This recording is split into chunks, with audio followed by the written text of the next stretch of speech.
Tytan has proved beyond reasonable doubt that he is a man of integrity. Welcome back to your channel. Please don't forget to like and subscribe. It's emotions. Right. So what's not truthful is the abuse.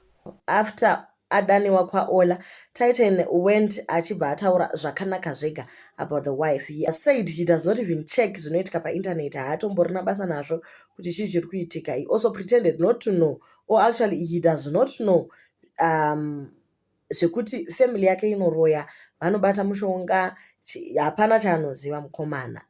What, Makua?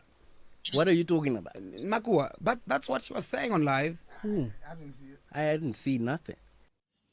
Pamwe pacho hanzi musakangamweka kuti tiri pabasa pataitiri. Pamwe pacho munongobhilivha zvamunoona pamalive, but actually mari iri kutopinda. Saka mamwe anonge atitori masikiti. But you can actually see kuti maybe murume ari kutya kuzosiiwa kuZimbabwe, mukadzi atenga maflight tickets akadzokera. Vanoita kunge vanowirirana vanodanana.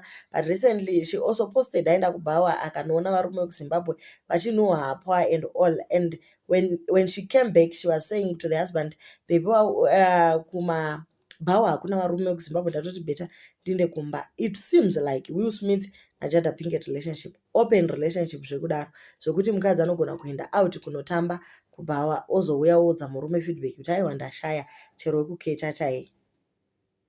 Kuri kunzi zvakare Stana uyu mukomana anga angodaniwa kuti auye azoita ajigija chete, handiti munhu anga angodanikwa show. How did that make you feel? I was alright. You was okay with it? Well, people come to work, yeah. If we call Ajigija to come and perform and get money, he comes, he performs, and becomes the clown we want him to be, and he goes. I can imagine kuti Stana anofila sei kana achiona kuti he was actually used. Nekuti ava vari pa-open relationship, they love each other and they are not going anyway. Vakarambana vekutanga vakachata zvakare kechi2 roora richingobviswa. I am married to my wife. It's Olinda, to be specific? Yes. It's great. Kechi. Mm. I married twice. If that's verification enough for you that. Married twice? Yes. Twice. Guys, vana vari kudanana zvekudaro, zvekutodaro, baba namai nhanti vari kuenderera mberi. Stana, how do you feel kana kuchinzi zvoni wakashandiswa, wanga uri ajigija, kana usina zvawakatobata iwe uya musi haso rako. At least if you rewarded yourself, then maybe tongoti mukomana ari kurwadziwa. But anyway, such are the men that people need. Murume anokuprotecta pavanhu, murume anomira newe chero uchivhiringa sezvinoitwa naOlinda izvi.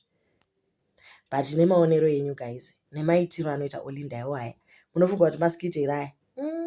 Aiwa, mukomana maybe avhundutsirwa zvekudaro, atonzi ukataurisa muchato unopera.